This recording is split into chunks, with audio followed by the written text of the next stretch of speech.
With me now, Iraj Abedian, who's the founder of Pan-African Capital. Thank you so much for your time, Iraj. We're looking at the headline story today, obviously being the word from the South African Foreign Minister, Ronald Lamola, who is saying that South Africa will push ahead with their genocide case against Israel at the International Court of Justice, despite the pressure that we are seeing coming from the US towards South Africa's economy in general. I think, Iraj, for those that potentially haven't been following the story, it would be extremely helpful if you unpack the status quo. Thank you very much, Bronwyn, and greetings to our viewers. I think the background to this, of course, has different dimensions. Iran has been a very active investor and promoter of certain regime in the Middle East. South Africa has been either consciously or inadvertently a partner in many of the plots and plans of Iran, most importantly to the extent that MTN has been the facilitator of communication in Iran and in Syria, has been a very important enabler of, most importantly, the suppression within Iran, and more specifically, the genocide that took place between 2013 and 2024 in Syria. That genocide, which is recorded by the Human Rights Committee of the United Nations and many, many other human rights organizations, led to, between 2013 and 2021, led to over 750,000 murder, and this was a military type of assault on citizens. As you know, Assad, or previous presidents of Syria, was the only and has been the only leader in the world, in the history as we know it, that has used chemical weapons against his own nations with the help of the Iranian military support. So you have a background here that is absolutely horrific in terms of genocide in Syria, over 750,000 killed, and over a few days that, according to an Iranian general who was at that time stationed in Syria to make sure that the Syrian regime stays in power, he brags about, and this is not my word, it's his word, on recording, available on YouTube, saying that we kept pounding the towns and villages day and night with artillery until they were all killed or fled. The United Nations came to quantify that event meant 750,000 estimated men and kids and women mostly in a genocidal incident, call it. South African embassy was there, and the United Nations was there. South Africa was in the United Nations. It was during Obama's time, and a lot of publicity around it. And South Africa was quiet, said nothing, kept investing through MTN in Syria. Now, this is the background that informs and should inform our reflection on what is happening now. This is, of course, no way to take away from the fact that what was happening on the side of Israelis' attack and genocide in Gaza is defensible. Not at all. It's about the inconsistency of South Africa being selective in, for example, taking the cause for Palestinians, but ignoring completely what was happening in Syria under the daily, if you like, observance of our ambassador and the rest of the globe. More than that, and alongside that, as we speak, Iran is the only country globally that's got constitutionalized misogynist laws, much like apartheid, that in terms of law, women are regarded as half men. They cannot decide what they want to wear. They cannot sing. They cannot participate in music. They cannot do what human beings are created to do, which means to be individualistic, to be themselves. So now you have a regime that does that type of suppression of its own people. Let's say of 90 million people, half of them are women. And these are not subjective issues. We've had uprising in Iran against this absolutely apartheid style of suppression of women. We've had thousands and thousands, cases upon cases of girl scholars being subjected to chemicals, being blinded, be really suppressed beyond what is humanly thinkable. And yet South Africa has been silent. Year after year, decade after decade. To the best of my knowledge, not only South African government, even South African parliament has never held a session to say, but how can it be that as a multilateral, as a member of decent human community, we can have relationship with a state that in its constitution and its laws have exactly what apartheid had. We had cases where some minority groups in Southeast and Southwest have been genocidal while or style killed and being killed. As we speak, Bronwyn, the peace laureate in Iran, Narges Mohammadi, has been in prison, is in prison, dying in prison. She is the equivalent of our Bishop Tutu in terms of her support of human rights, equality, and specifically women's rights. And yet, to the best of my knowledge, the South African government has not issued a statement to say this is not acceptable behavior on the part of a member of the human community. And for Iran to argue that this is the law of our land, we're doing our own way culturally and so on, is exactly like Netanyahu said. This is to my country, this is the protection of our interests. Exactly the same, except that Netanyahu is unfortunately exacting those atrocities against 2 million people. The regime in Iran exacting on 90 million, specifically 45, 50 million of them women. Now, it is this inconsistency that South Africa has to deal with and puts us, Bronwyn, on the back foot. We, in the court of international opinion, in the court of checking the facts, it puts us on the back foot and it's put at serious risk our national economic interest.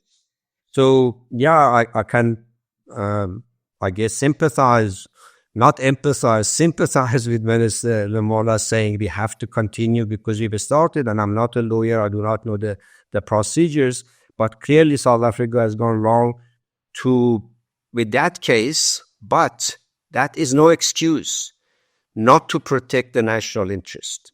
That's where my view is. Let's talk about that national interest and where to from here, because by all accounts it could be calamitous for South Africa. Yeah, absolutely. Because at the moment, if I read correctly, our government is taking a very old style, not necessarily incorrect, but old style political posture, which goes along the following line.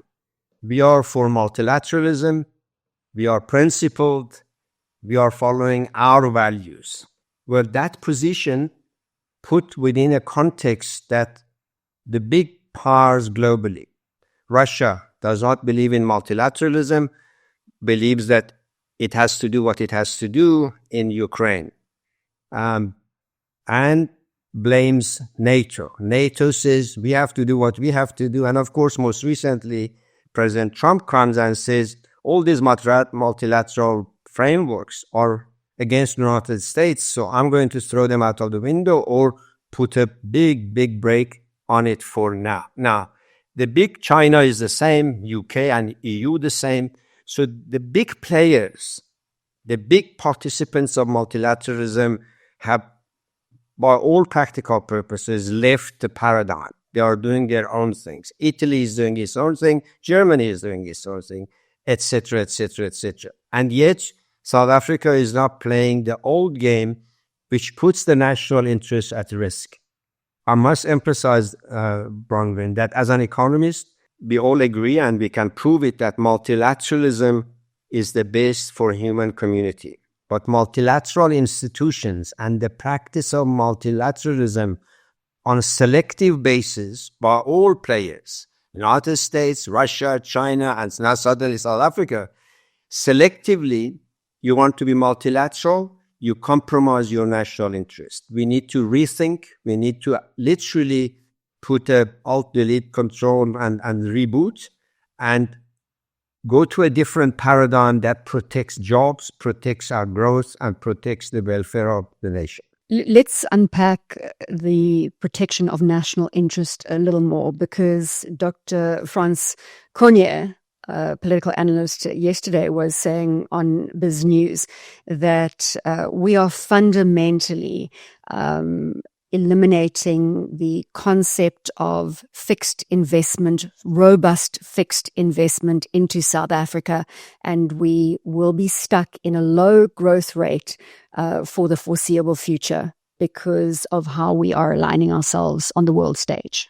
Yeah, I think it is absolutely right. One can even, if you like, draw more horrific possibilities within that subset. If we go that route, my view is that if we don't arrest this deteriorating relationship with the United States, and the subtext of it is very important, it's not just with the United States, it's with the entire Western bloc. And I can assure you that soon Germany will be on the same page as Trump. Italy already is, and the French are trying to make up their minds. So it's not just a madman called Trump that is doing these things. It's a global movement, a backlash against a dysfunctional multilateralism as driven by the current multilateral institutions, the United Nations, the Security Council, and all the associated agencies. Now, if this is a mega trend, it would be very, very foolish to think that it's just Trump and 4 years from now he'll be out of the picture. I can assure you that 4 years from now, the Trumpite mentality not only will take root in the United States, but Europe, mainstream Europe, will go the same way. And China and Russia are there in any case. So we need to be very, very cognizant of the mega trend in political backlash against unbridled globalism, which is abused by some players. Now, if that's the case, then South Africa needs to make the following decisions. What type of economy we are? Where are the sources of our long-term capital? Is it Russia? Is it Malaysia? Is it East, so to speak? And where is the source of our structural network of growth and investment and job creation? Is our mining companies Russian-owned or Europe-owned, America-owned? And it's really, when I say we got to reboot, that's the type of rebooting that the cabinet has to do. And I'm afraid that from what I hear and from what I read, including the president's latest medium-term development plan, it does not have an element of reboot. It's the old game playing, let's say, whilst the globe is playing soccer, we are all playing cricket, and the two don't match. So we need to really reboot, we need to rethink, we need to be unemotional, but we need to be professional and committed to the national interest, which means if I look at, for example, the reality of deteriorating relationship, and everybody talks about AGOA, which is of course correct, but AGOA is not the worst of the cases. For me, it's the dynamics of the financial markets, both on the short and the long-term end.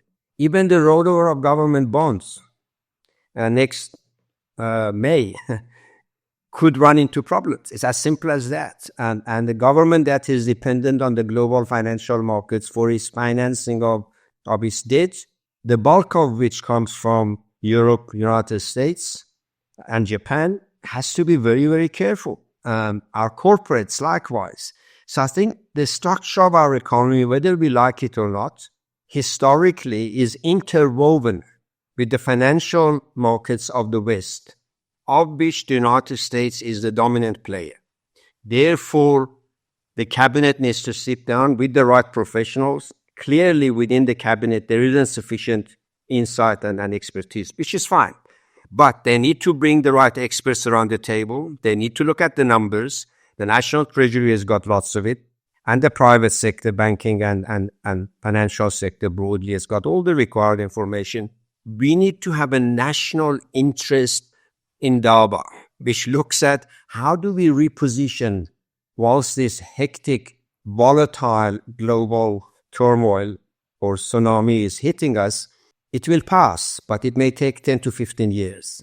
We cannot wait and play the old music when the global game is changing, playing a different dance. Iraj, do we have the opportunity to retrace our position? We've come out very boldly on a number of different aspects, saying we will not be bullied.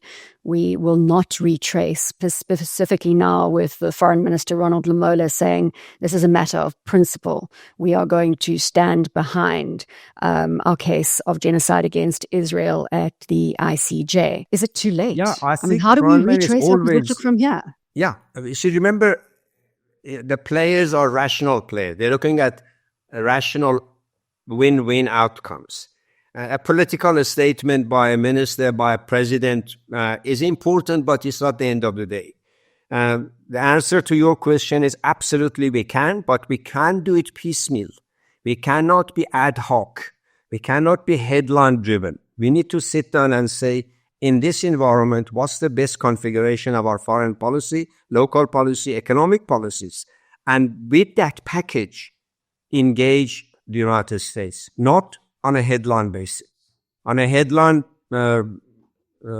President Trump characteristically will say, oh, you are doing a lot of bad things. Well, what bad thing is? Lamola would say, be sticking to our rules. What does that mean? There is no rules. As I just mentioned to you, the South African government ignored the rules of the constitution, protection of human rights in Syria, ignoring it in Iran, ignoring it in Rwanda, ignoring it everywhere else. So those statements mean nothing.